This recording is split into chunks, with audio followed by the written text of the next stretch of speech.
Now, what's happening to create that? Did our tax rate go up? No, right? Assessed value. So you kind of take your eye off that, or I did, because we were going through COVID, and you know, so what happened through COVID is the federal dollars jumped up. And I didn't look at that and pay it much mind, because that was every district in the state were receiving a large amount of federal dollars. Those things jumped up to in excess of 20%.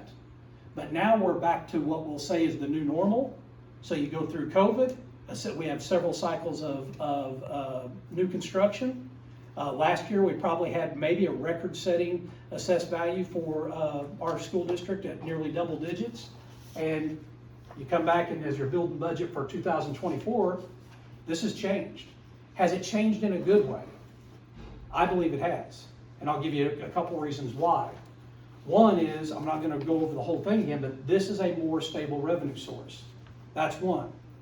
The second reason is very complicated, but I'll give you just the surface of it. The state does not recognize this shift. Go back to the previous slide.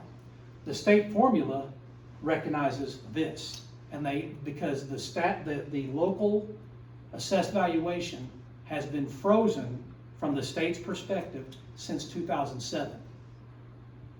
So go back to the next slide. So what I'm telling you is, in our formula, basically what the formula does is, if you have a bunch of local revenue, you don't get as much state revenue. If you have you don't have very much, i.e. Conway, Laclede County R1, a district I serve, we did not have any local, all AV, all agricultural land, no businesses, no, you know, and so the local revenue was low, so we got a lot of state money, okay? But back to my point is, the state doesn't see any change since 2007. So the state sees us as 127 million in assessed value, and now we're at 300 million assessed value. So we're still getting $4,000 a student, or ADA, but a nose, we'll say. But they don't account for our rapid growth of assessed value.